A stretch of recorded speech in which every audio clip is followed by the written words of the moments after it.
Board of County Commissioners acts as a quasi-judicial body when it hears requests for rezoning and conditional use permits.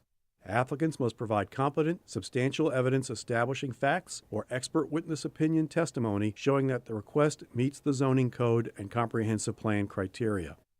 Opponents must also testify as to facts or provide expert testimony whether they like or dislike a request is not competent evidence. The board must then decide whether the evidence demonstrates consistency and compatibility with the comprehensive plan and the existing rules in the zoning ordinance, property adjacent to the property to be rezoned, and the actual development of the surrounding area.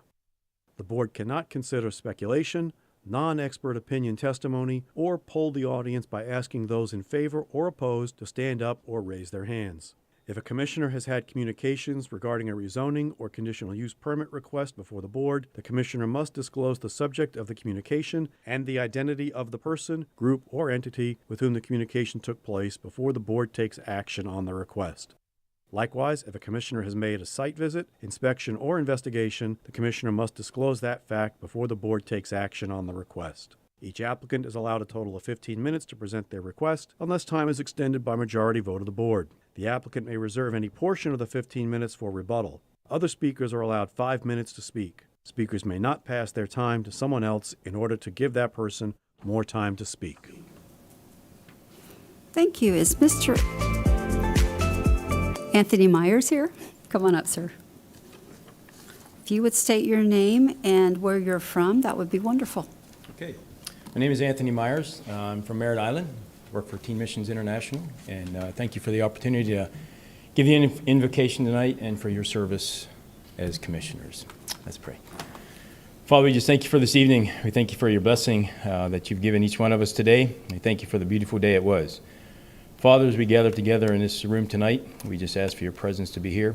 We just pray for your guidance upon each one of these commissioners as they hear and they listen, that you allow them to hear clearly on what the participants are saying. And Father, as those who speak will be clear in what they want to share as well. And Lord, that you would be blessed by the conversation tonight. And Lord, that your will will be done. We just ask for safety as everyone leaves and heads home. And Lord, bless our evening. We just thank you for what you mean to each one of us in our hearts and our lives. In Jesus' name we pray. And amen. Amen. Thank you, sir. We have a quorum. I'm going to call the meeting to order. Commissioner Tobia. Please stand and join me in the pledge. I pledge allegiance to the flag of the United States of America and to the republic for which it stands, one nation, under God, indivisible, with liberty and justice for all. All right, Commissioners, we have one consent item. Do we have any comments or a motion? I'll make a motion to approve. Motion to approve by Commissioner Zonka. Second by Commissioner Tobia. All in favor say aye. Aye. Opposed? Passes 5-0. Thank you, Mr. Malone. And we're going to move into, I have no public comment cards. We're going to move right into public hearings. Commissioners, do you have any declarations you need to make, or did you already send those in as well? Commissioner Zonka? Yes, I made a phone call about 3 p.m. today, roughly, to the applicant, Mr. Steele, and I just had a question about the number of units. I just wanted to confirm, and that was just a minute phone call. That's it. Everything else is submitted. All right. Staff? Thank you, Madam Chair. Item H1 is Lori Ann Halbert requests to change the zoning classification from RU1-13 to RU2-15. Application numbers 22Z00066, tax account number 2716292, located in District 5. Thank you, sir. We have 4 comment cards at Mr. Steele. Come on up, sir.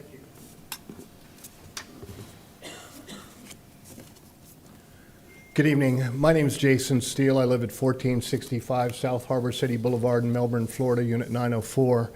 And I'm here tonight representing my wife, Lori Halbert, who has got a single-family lot, a lot that's zoned RU113 at 124 Coral Way.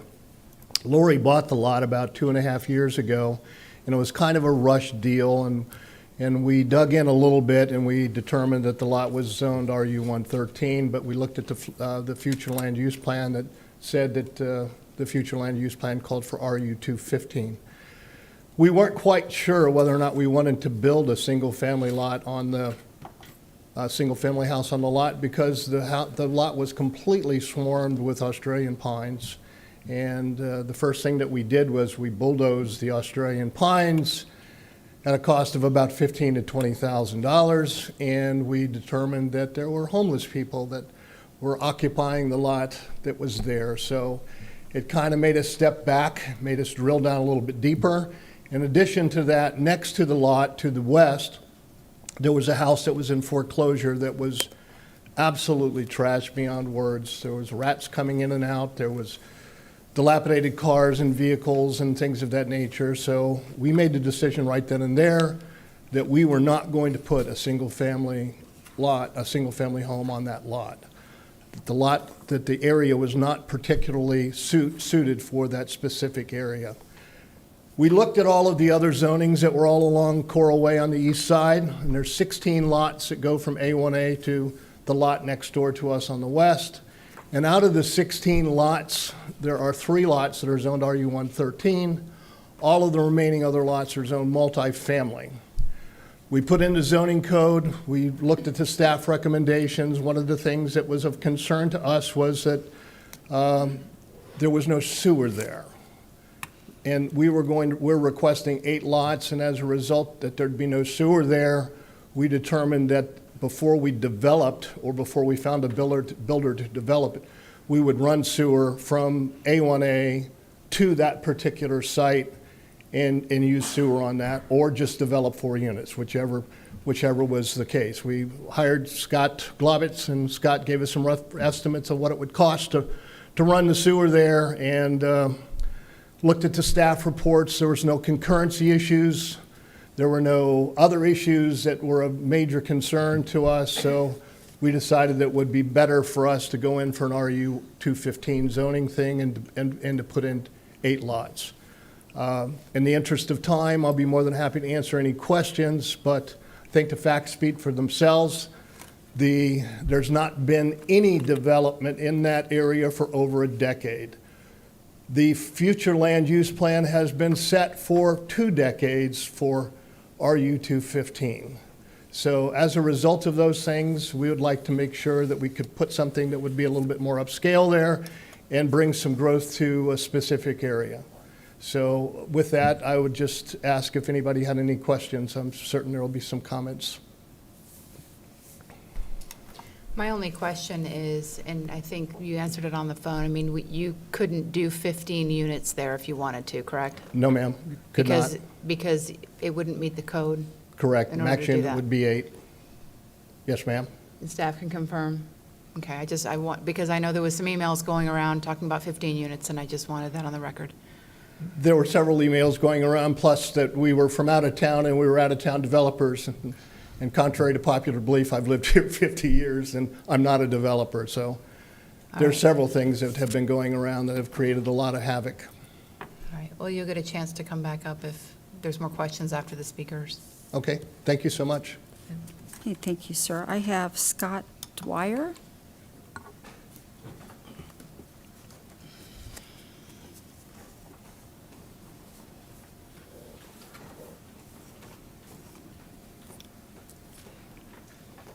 Good afternoon. Yeah, my name is Scott Dwyer. I live down the road from this property. And across the board, the neighborhood itself does not feel like this is a good match for the neighborhood. It's mostly single-family homes. It's just that one little section towards A1A that has these condos. And it's the only thoroughfare that goes from A1A to Riverside in that area. And having this many additional places, even if it's zoned for 4, most of the places down there have only 4 units right now, except for the ones that are right on A1A. This will be doubling that. If he puts 8 there, that's doubling the traffic, whether it's foot traffic or regular traffic. As far as the sewer, I don't know about all that with them bringing that in or not, but across the board, the whole neighborhood is pretty much against this. We've gotten emails and we've gotten signatures, and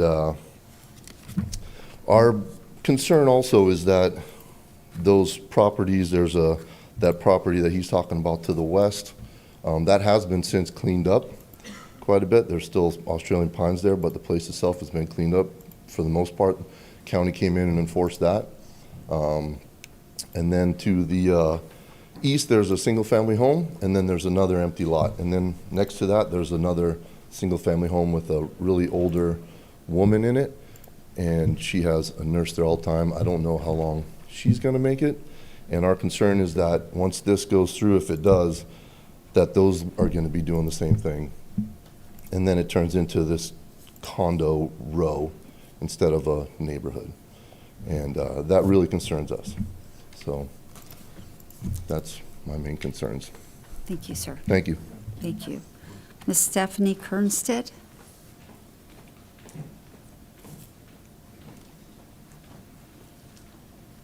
Good afternoon.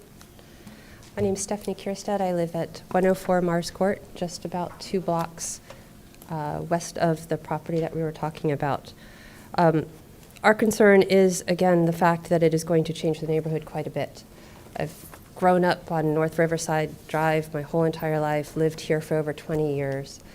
Nowhere else in that unincorporated area that we know of has a condo on a side street that has more than 8 units. The condo directly across from it has a 4-unit. So you're changing the structure of the neighborhood. Also, the fact that when you rush in, and those are not my words, those were his, when you're rushing in to buy a property, unfortunately, you come across problems that you didn't realize that you had, such as the property to the west that now has since been cleaned up and taken care of, and it is now getting ready to be sold. The properties, again, like Scott mentioned, to the east, it's all single-family homes. There is nothing in that area that could suggest that it could handle at least 8 units. And if we're talking about 8 to 15, and you're saying that he couldn't do 15 units on that structure now, what is to say that in the future, as this precedence changes, that things won't change? So the concern is the fact that it is a neighborhood. It is not just a small neighborhood, it is also a community. When you're changing the structure such as that to where you're having these possible condos developed, now we're going to end up into the condo row and a condo HOA and things like that. I understand the need for moving forward and building, but not in our neighborhood, not in a small neighborhood, not in a community that has been like this for years and years and years. It just, you're talking about, again, increasing the traffic, the foot traffic to the access on the beach, which has already been narrowed by the other condo that is now being built. It is a smaller, it is what, a 0.57 acre lot or something like that? So if you're talking about 8 units, how is that going to go except straight up? So you've got straight up next to single-family homes, a 4-unit across the street. It just doesn't seem plausible. The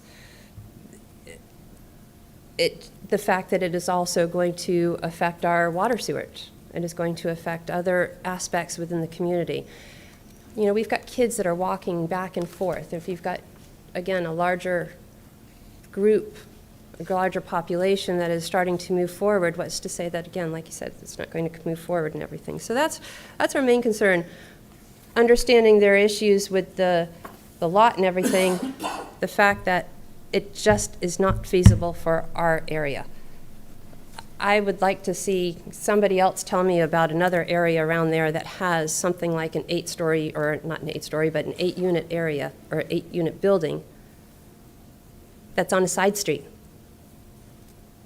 So I guess that's it. Thank you, ma'am.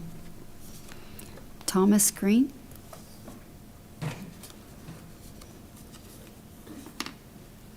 Good evening. My name is Thomas Green. I live at 124 Jupiter Court, a couple of doors down from Scott. I would echo everything that both Stephanie and Scott just said. I would add to Mr. Steele's point that bringing much-needed growth to the area, there's already a new hotel going in next to the Crown Plaza. There's also a hotel going in next to Jungle Market. So there's a lot of growth there. With that growth comes added traffic, whatnot. As Stephanie said, it's a neighborhood of kids. I also have a hard time believing that the developer of Stewart Terrace back in the 60s ever intended the east side of the neighborhood to be multifamily condos. So I don't think it's fair that Mr. Steele should punish the neighborhood for what seems to be like buyer's remorse, that he bought something and wasn't quite sure what he was buying and now is trying to sell it at the expense of the folks that still live in the neighborhood. So that's all I have. Thank you, sir. Thank you. Want Mr. Steele back? Do we have questions for Mr. Steele? Did you want to? Thank you very much. I respect all of the people's comments this evening. Unfortunately, this has been in the future land use plan for 2 decades. If they wanted to do something about changing the future land use plan, why haven't they done it? I'm not being disparaging to anybody that's on that road. I want to live on that road myself at some point in time, but there's multifamily every direction. The whole neighborhood's character is multifamily. The height limitation there is 35 feet. You can't go higher than 35 feet, so there's not going to be any high rise. I don't know where people are getting this kind of information. It's very simple to put 8 townhouses on that lot. Would be a very easy thing to do. So I would appreciate very much your consideration.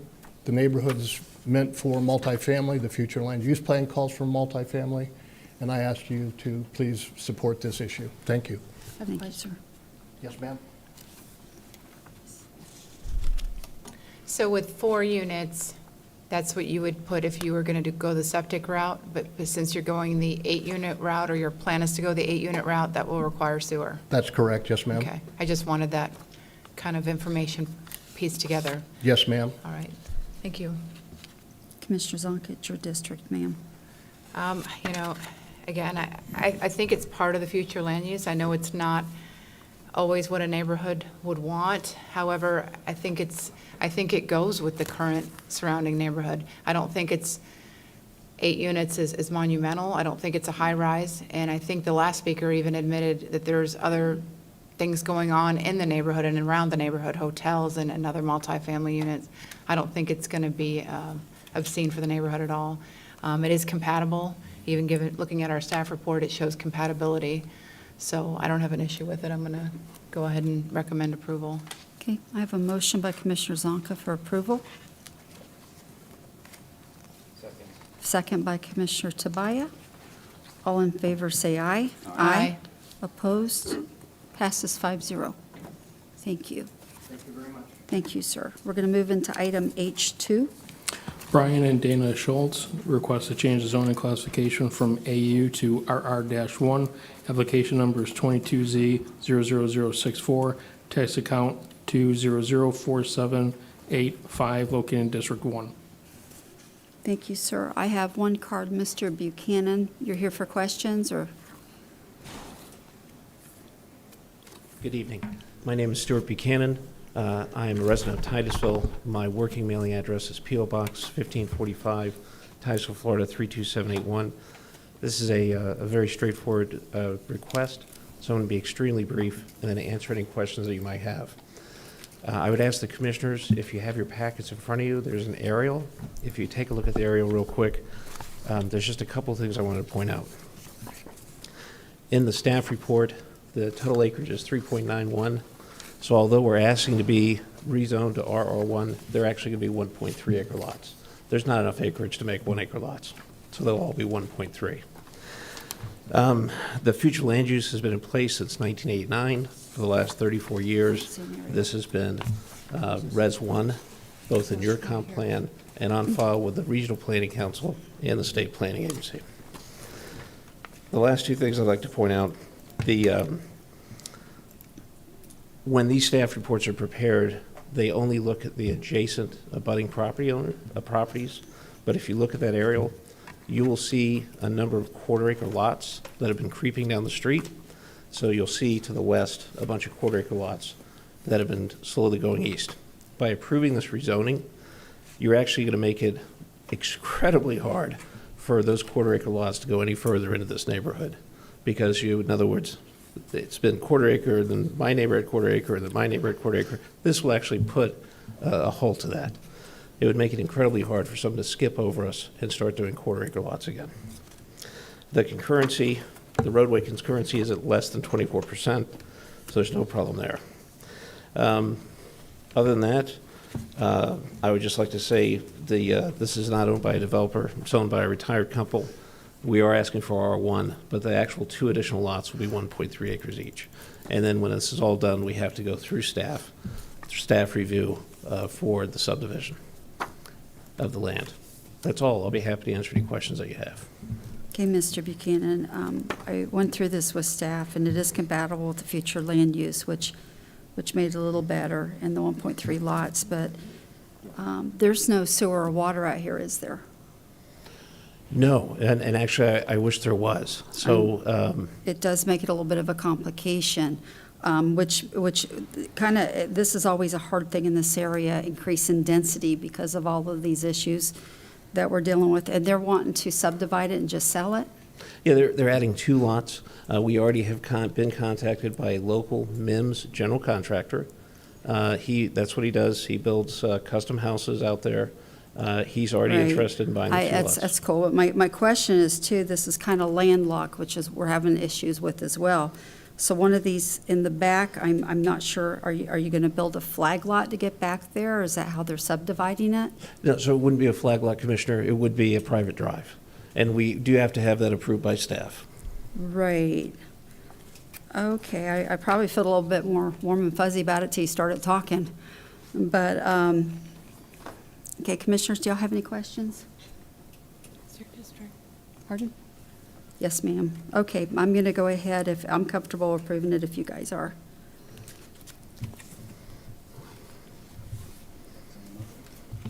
No, you can't make one. No. I'll make a motion to approve.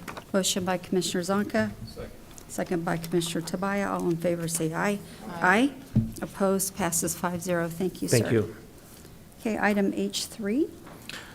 Norman Lee Sherman Jr. and Karen Denise Turowski request a small-scale comprehensive plan amendment, 22S.18, to change the future land use designation from agricultural to Res 1. Application number is 22SS00014. Tax account number is 2002089, located in District 1. Thank you. And this is a good project. Are you guys okay with tabling it so they can get the description of the property a little bit better? Wonderful. And then I'm all good with it when it comes back then. Okay, thank you, ma'am. Can I have a motion to table? So moved. Moved by Commissioner Zonka, second by Commissioner Tobia. All in favor, say aye. Aye. Opposed? Passes 5-0. Item H4. Jerry W. Solomon and Violet Shirley Solomon Revocable Trust request a change of zoning classification from BU-1 to BU-2. Application number is 22Z00065. Tax account number is 2102130, located in District 1. Madam Chair, just for the board's edification, the P&Z board recommended approval of all BU1 uses and the use of RV and boat storage only as part of their recommendation. Wonderful. I'm comfortable with this if you're comfortable with the BDP. Okay. Can I have a motion? Motion by Commissioner Tobia. Second. Second by Commissioner Zonka. All in favor, say aye. Aye. Opposed, passes 5-0. Thank you. Did you need that motion with the BDP included, or was that sufficient? Can we include that motion with the BDP, Commissioner Tobia? Yes, ma'am. Yes, second hold. Who made the second? I think. Was it you? No, I don't think so. Who made the second? Commissioner It was Zonka? me? Okay. Yes. Okay, all in favor, say aye. Aye. Opposed, passes 5-0. Thank you. Item H5. Edita Realty requests to change the zoning classification from BU-1 to RU2-10. Application number is 22Z00049. Tax account numbers are 2302548 and 2302549, also located in District 1. Thank you. Is Ms. Julie Benson here?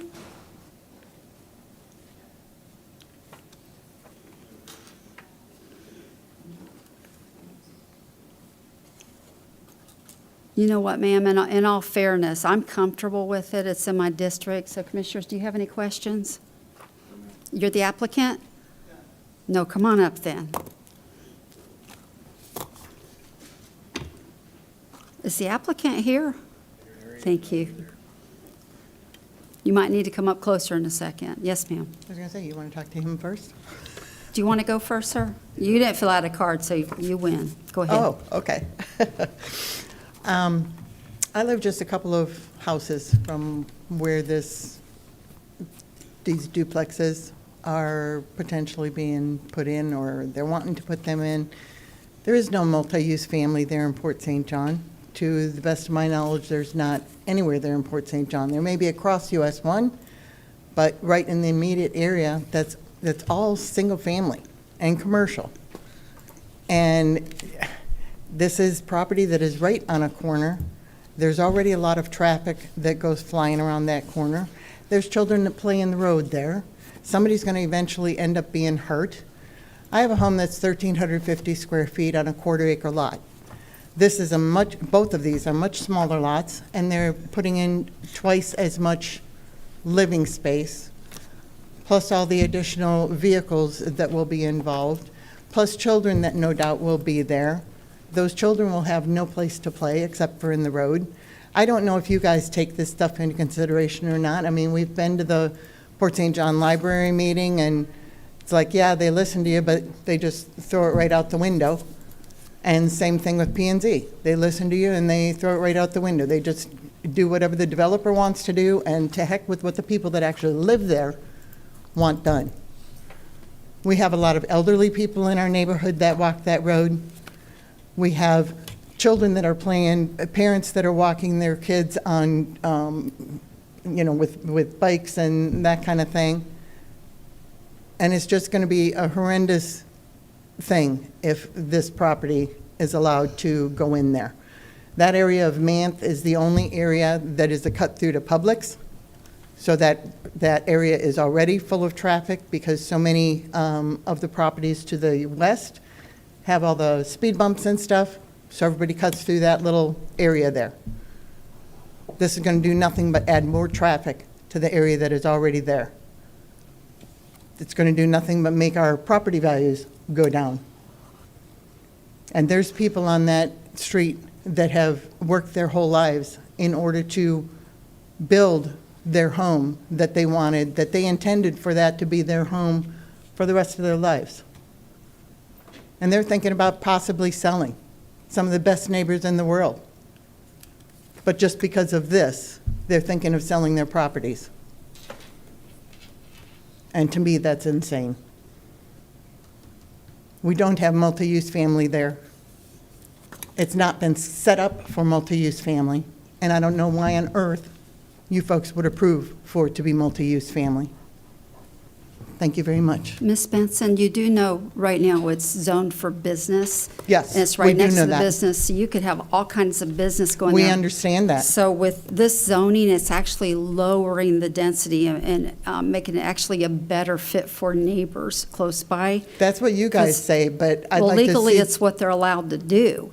So actually, this is really kinder to the residentials for this to change to this. We would rather have commercial there, or we would rather Well, have. then you just blew your or- whole argument right out the window. If you're trying to. No, because we feel that commercial would only be there 8 hours a day for the most part, and some of it not. Not necessarily. Sorry. I understand that. Okay, it's good, ma'am. I got your point, but And just so you know, we don't just come up willy-nilly do this. We spend hours on this. We research, we get with staff, we look over other zonings, because the outcome of this is to cause no harm or the least amount of harm to people. So, but thank you. But I'm still going to support it. So, but thank you. I have a question, ma'am. Commissioner Goodson would like to ask something. Sir, you can't talk from out there. I'm sorry. You had to have filled out a card before to talk, Sorry, ma'am. yes, sir. Can you tell me if I'm going up north US 1 and Publix is on the left, Kings Highway's further up, and you have a parts store and you have a new Dollar General, where is your street at? We're parallel with US 1. If you turn to the left on Publix, on Palm, Okay. and then you turn to the right on Manth, the actual area that you're talking about is right the end of Manth before it curves into Avon. You're talking I about got you. I those two thought- lots that are right there on the I thought so. corner. When I looked it up, I thought so. Thank you, ma'am. You're welcome. Thank you. Commissioners, do you have any questions for the applicant or Commissioner Zonka?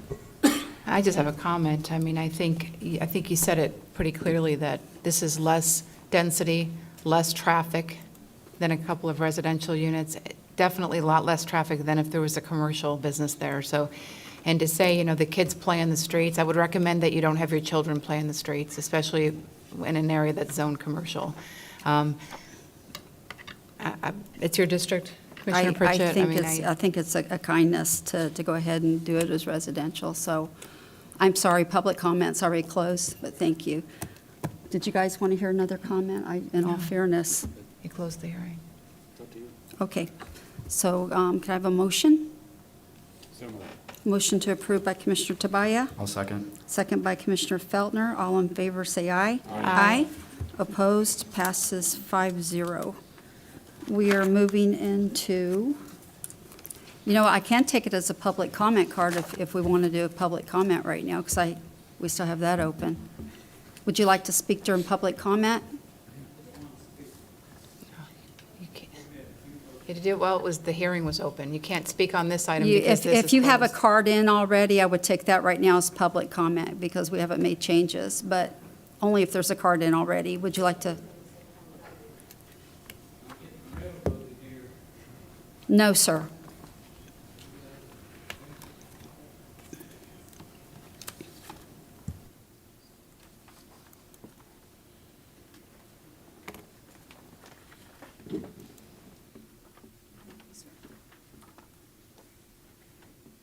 Okay, so Mr. Mike Dillon, you may talk. I'm sorry, I have a card for Mr. Dillon.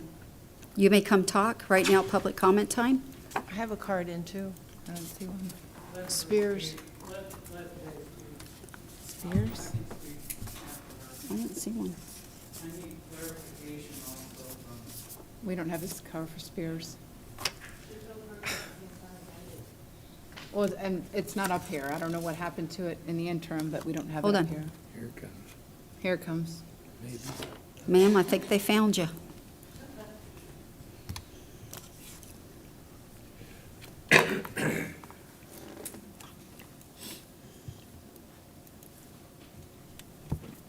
Thank you.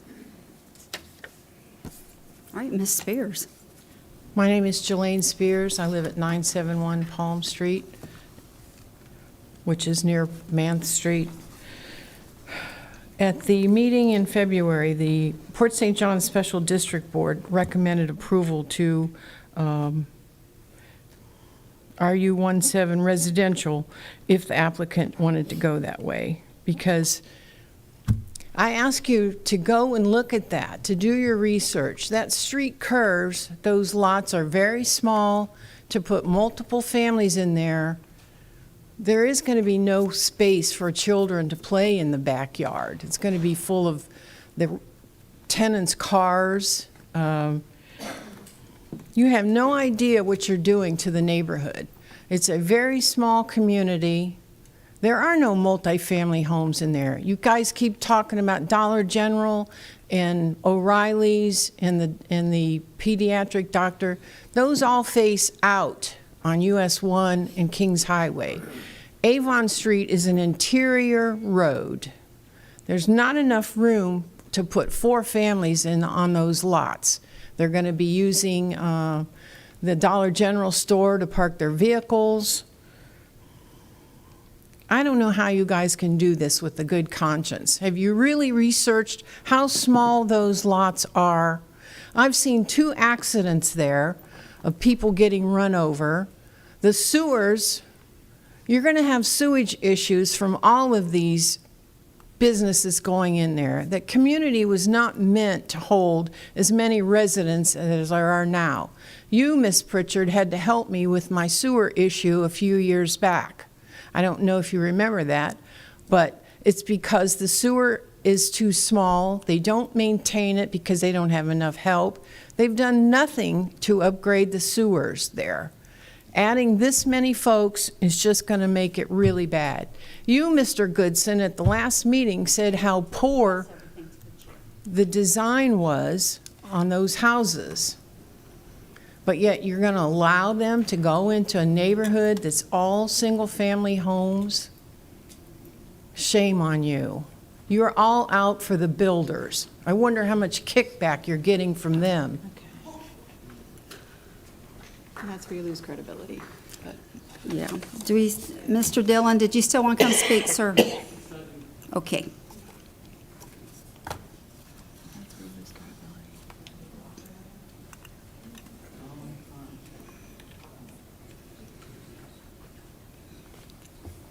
Please, sir, if you'd state your name and address for the record, that would be wonderful. Hi, I'm Mike Dillon. I live at 191 Manth Avenue, Cocoa, Florida. This is a terrible idea. The only person that's going to benefit is the greedy. They're going to come into our neighborhood, build tiny houses, devaluate our properties, and leave. They're not going to build them in their neighborhoods. Oof. And that's why we want, if anything is done on those lots, it either needs to be 1 house per lot or make it commercial. That will keep our valuation on our homes. I'm going to lose $80,000 to $100,000 on my valuation. If I would have known 15 years ago that somebody was going to come up and change the zoning, I would have never done that. And the crime is definitely going to go up. It may not be major crime, but I'm going to have to start guarding my mailbox. I'm going to have to start guarding my gas caps, the boat gas cap. You know, this is really aggravating, and it makes no sense. The whole thing is just concocted. You know, I have never been. This is my 3rd meeting. I have never been so humiliated, disrespected Somebody in my disrespected whole you? life. Hold on, did somebody And disrespect you? it's from my local government. Who disrespected you? Please help me with that. I didn't hear anybody, but if somebody did, We well, come in here and pour our hearts out to you. oh, so if we're not agreeing with you or disrespecting And you? I'm sorry. I didn't hear quiet. absolutely, yeah, absolutely. You're either with us or you're not, and this has probably been approved for months. You know, I don't know what to say. This whole thing stinks. It stinks very badly. I am very upset over it. If you approve this, I already feel like I'm living in communist Florida. I'm losing rights Hold on, by the Commissioner day. Tobia has a question for you. Sir, quick question. Thank you. I was listening. I'm sorry. I looked through the packet, and you said your property would lose, I think you said $80,000 to $100,000? Right. 25% of my value is That's going to pretty be serious. gone. If you keep it commercial, I got it'll it. stay. I got it. Did you get a real estate appraiser, or are you a real estate appraiser? I'm or 5 doors down from where they're going to So put we have in to tiny we have to go houses, with expert and testimony. these houses are smaller than Sir, 2-bedroom trailers. Sir, I have to go with expert testimony. I'm no expert. Okay, that's all I needed to hear. I'm just Thank you. a common sense kind of guy. that you all should be too, you know, this is. I have a question as well. This is going way over my head here. And I think Commissioner Tobia asked my question first. I wondered, you talked about, like, I would be very concerned as a commissioner if your property would go down $80,000 to $100,000. So I would have definitely contacted a realtor, had somebody, so you could say, look, this is what's going to happen to my property, because we have a balance here, and I think residential, I believe, and I've been down there, not for this item, but I've been in that area, you're more to benefit from residential in your neighborhood than you are commercial. Less traffic, disagree. and you can disagree with me, but everyone gets up here and they give their opinions, and we're bad people for doing this, but the person that has this property has property rights as well. And I think they're doing you a favor by reducing the density of what's going to They're go there. doing And it's me no okay that you favor. think different, and I'm a little saddened by the fact that you assume that just because they're going to be smaller homes, that there's going to bring all this crime and terribleness to your neighborhood, will. because that's will, a pretty believe strong me, statement. it will. And again, without proof. So we can only go No, off of the how am I evidence, because this is supposed a to prove hearing. What's coming, you know? You How can make anybody? some pretty bold statements about what you say is coming, and you have no proof Right. of that or evidence other than your opinion. So again, I think everybody It's has my property opinion. rights, and I think that this is actually better for more compatible with the Do your neighborhood. vote, make it unanimous, and We already did, but just on this, I hate that y'all live in fear of this. Right now, there's a dog grooming place close by. I mean, you could put all kinds of things on the corner of this. There's a Walgreens close, Publix. I mean, this really could be almost any huge, big business. So when I saw a residential changing over for a business, I thought this was actually better for the neighborhood, and it is. And actually, you guys all live within 5 houses of a business anyway, so that, some of your arguments, I was trying to listen to them too, but you kind of lost me when you told me I'm taking kickback, sorry, but I don't even know the guy, and anyways, you guys have a wonderful evening. I really hope that you get comfortable. I hope you end up with wonderful neighbors moving in as well. So I'm going to move into board reports. Commissioner Tobia, sir. J1. Oops, J1. Did it get tabled? No, this J1 is this. Oh. And now they're going to interrupt the meeting until they leave. I totally missed J1. That's mine too, isn't it? If you want it. Frank? Yes, I do. Thank you.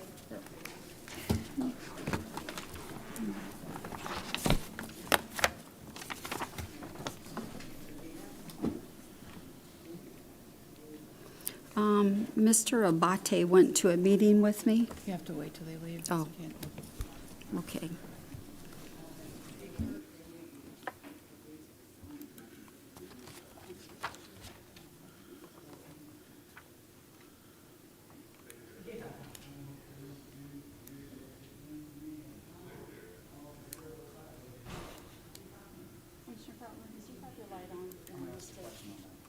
Sir, go ahead. It says zero emissions. Is that solar? I know that site, and I think any change would be good, but I didn't read that in the letter, so. Okay. Just curious. I think they're putting in what's called some type of storage to store a lot of solar. They explained it to us separating the heat from the cold. It was way above my pay grade. Mr. Abate, did you get some ability to have an intelligent conversation with us better than I do? Yes, this is a property that's owned by OUC. The property hasn't been utilized for a number of years. They are looking through an ancillary partnership. They're looking for some grant opportunities that are out there to do a long-duration energy storage.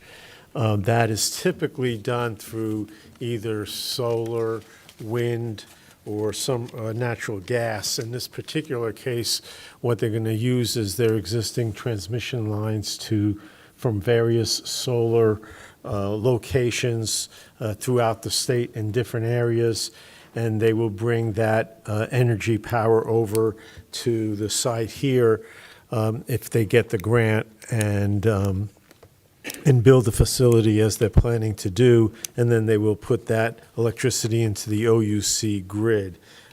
What they're actually going to be doing then at this point is they will be leaving some substation. There's 4 combustion turbine substations there on the site now.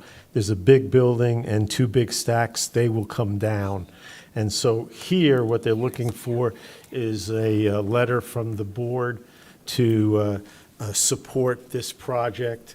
What they've told us is it would be about 250 high-paying jobs during the period of construction for 18 months, and then about 50 jobs to maintain the facility over time.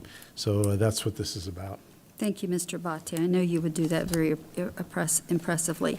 This area has been really ugly up in our area for a long time. I get a lot of calls from newspapers asking if they know if there's anything going on. And Mr.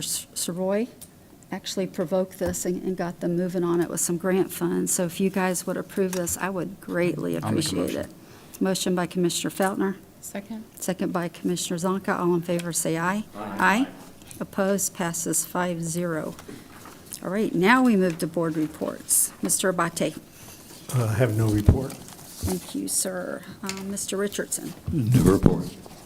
Mr. Goodson. No report, Madam Chair. Okay, Mr. Tobia, you have 2, I bet. Thank you, Madam Chair. And the reason I'm asking this is because I know it takes a great deal of time for research as well as the county attorney for drafting legislation. So I'm just asking if you guys are in favor of this conceptually, and if you are, great, move forward. And if you're not, then we save the county attorney as well as my office quite a bit of time. On Monday, February 27th at the Brevard Zoo, an event was held for Chairman Randy Fine. Chairman Fine is a champion for the zoo, having brought in more than $1.5 million state dollars, and with millions of dollars in requests for the aquarium. In light of Monday's events, the Brevard Zoo is reconsidering the zoo policy on event rentals and whether or not political events can be held there. I have an issue with this. For-profit businesses have the luxury of turning away revenue, but it's hard for me to understand how a zoo would turn away revenue and then come to the county for money. As an entity that receives money from this government, I do not think they should prohibit political figures from renting their spaces as long as they remain equitable regardless of party. To solve this issue, I would suggest a proposal requiring a condition of accepting the TDT resources. And to give you an idea, since 2006, quick figure is the zoo's accepted a little over $7.5 million. The basic policy would be as decisions on renting spaces must be content neutral with the exception of hate speech, race related or otherwise, and speech that incites violence. Just to be clear, this proposal is not self-serving, as I have no plans to hold any event at the zoo. Number one, I'm not a fan of animals. And number two, I can't afford the rental costs that Chairman Fine paid.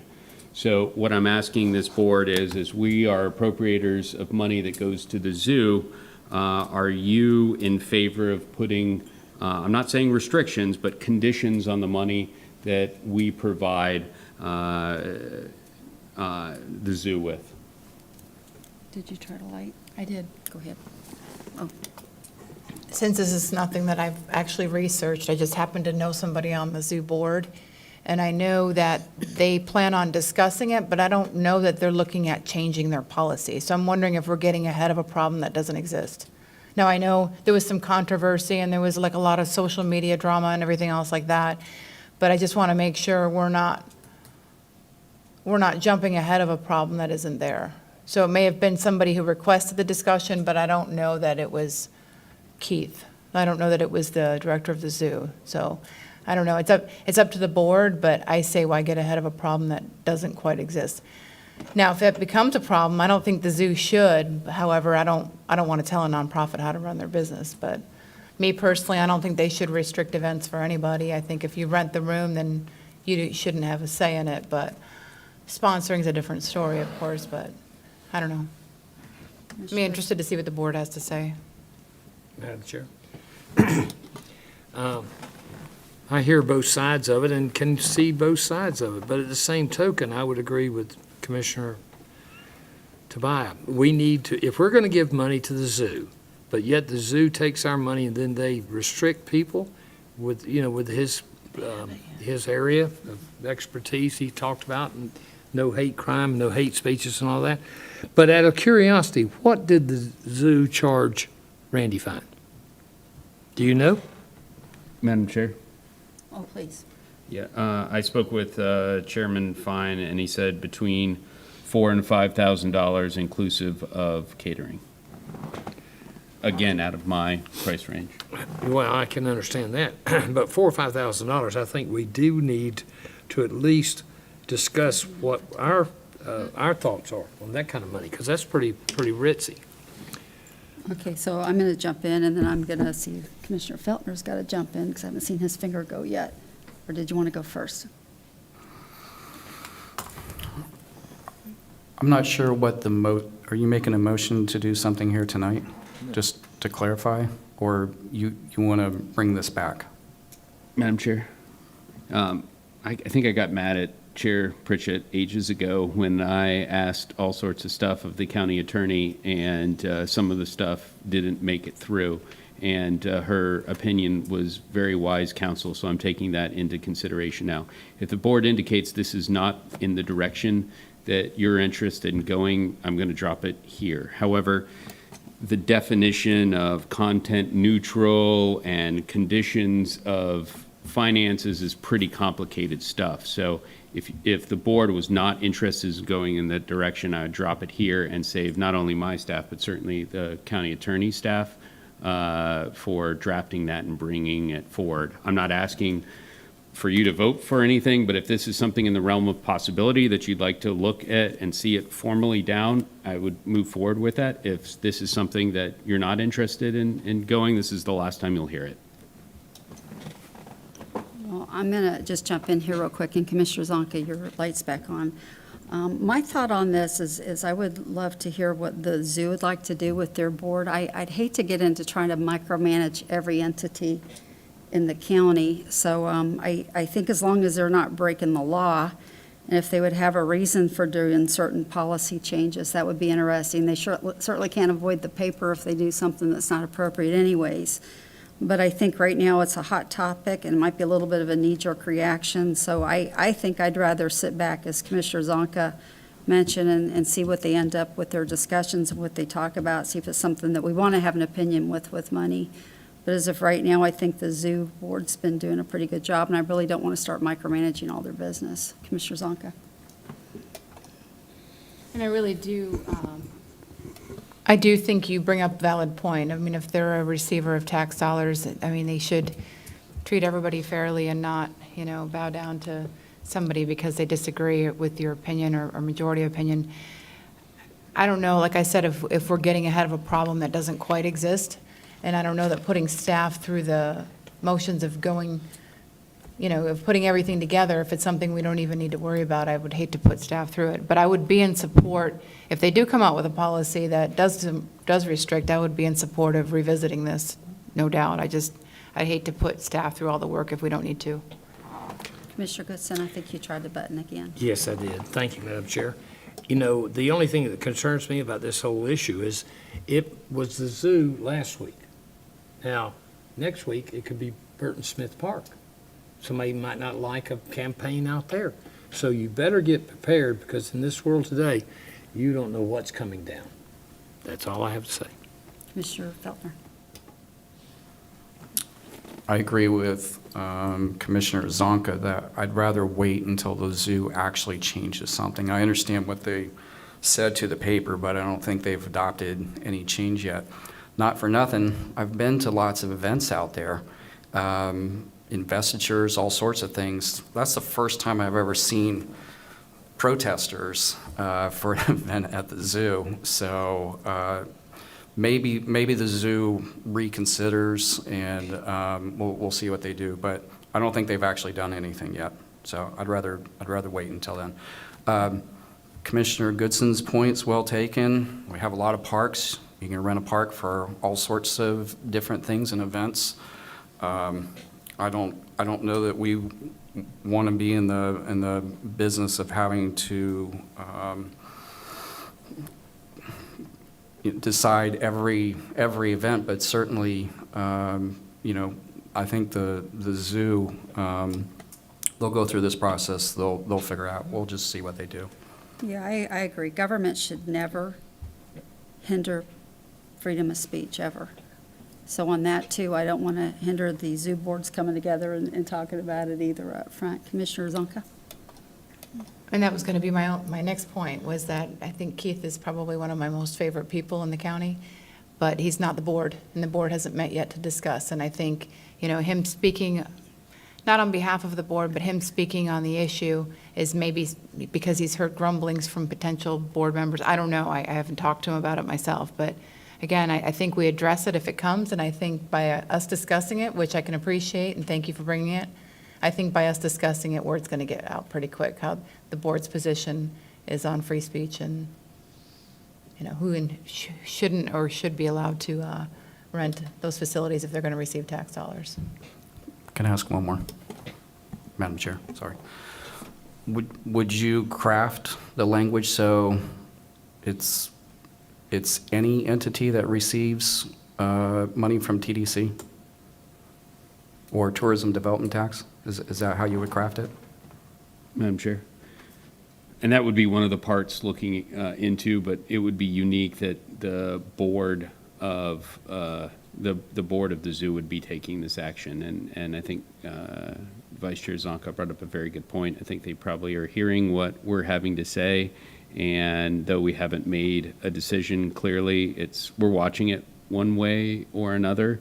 And I was going to ask for a letter, but I think they probably can hear it just as easily. So as long as you guys don't mind me going back on what I said, and if I held back a couple weeks, we hear what they have to say and then make a decision after. If I can reserve the right to bring it up again, I will not ask the county attorney to do any more drafting or work on this until we get a little bit more information out of the zoo. I think that's fair. And, Commissioner Feltner, you brought up a good point there. So, it might be as far as expanding the scope and make it anybody who gets grant funds from the government can't pick and choose on any kind of issues like that. That might be, I would support that, Commissioner Tobia. We always keep freedom of speech element in everything that we do. So, good point, sir. Okay, number 2, was that the easy one? Oh yeah, this one's pretty easy. Let me read this. Yesterday, 3 of the 5 port commissioners voted to give Captain Murray a $51,000 annual salary. Oh wait, I read that wrong. I'm sorry, a $51,000 annual raise. Guys, they'd just given him a 36% increase in December of 2021. This man will now make $561,000. Instead of saying disparaging remarks about the 3 commissioners who were off their rocker when they voted for this increase, I'd like to say thank you to our former Fritz Van Valkenburg and the wonderful Admiral Wayne Justice for using common sense when dictating how much an individual should make. And if the captain had any class whatsoever, he would reject the raise and give the money back to the employees, the hundreds of employees that he has laid off. It's absolutely disgusting, and I thank the Florida Today for putting that out there in the paper. People should know just how terrible 3 of the 5 commissioners out there voted to increase. Again, $561,000. This is absolutely insane. I wish, hope Vice Chair Zonka does well. Clearly, she will not do anywhere near. I may ask the governor for the captain. I understand I can get a captain in a box. I looked it up and go run the port out there. Anyway, sorry, $561,000 is absolutely ridiculous. And I'm not asking anything of the board other than when you go to the port, don't park at the port. Take an Uber down there. I don't care if it costs more money. Call me. I will drive you down to the port so that parking money doesn't end up in that man's pocket. That's amazing. Commissioner Goodson, I know you're trying to push your button. Yes, so- yeah. I'd just like to compliment, you did wonderful. You didn't bring up Richard Corcoran, I'm pleased with that. You didn't bring up the other people that seem to be paid more than they're worth in this world. And I didn't vote for the gentleman, so get me off the damn stool, okay? Dirty word alert. Commissioner Felton. Yeah. For my two friends who were in the legislature, I think that sounds like the subject of a bill. Oh, could it be? Nope. Oh, Vice Chair Zonka. We're going to end up losing Frank to the port if it's, because I can say you work probably a lot more hours and a lot harder, and that's crazy money. I know, and who's going to pay for all this? That's what I'm thinking about, all of these dollars being We're thrown throwing around it. these days. I know everywhere. Well, I know it's terrible too, but Yep. I shouldn't say that on. But anyways, it's just, I don't know. I don't know who's going to pay for all this soon. At the end of board report. So now that we cheered everybody up, I'm going to call this meeting adjourned. Y'all have a great evening. The opinions expressed by any member of the public during any period of public comment do not necessarily reflect the views or opinions of the Board of County Commissioners of Brevard County, Florida, Space Coast Government Television, or the program sponsor, and are solely those of the presenter. The Board of County Commissioners of Brevard County, Florida, Space Coast Government Television, and the program sponsor hereby expressly disclaim any and all responsibility or liability for any defamatory or slanderous statements expressed by any member of the public during any such period.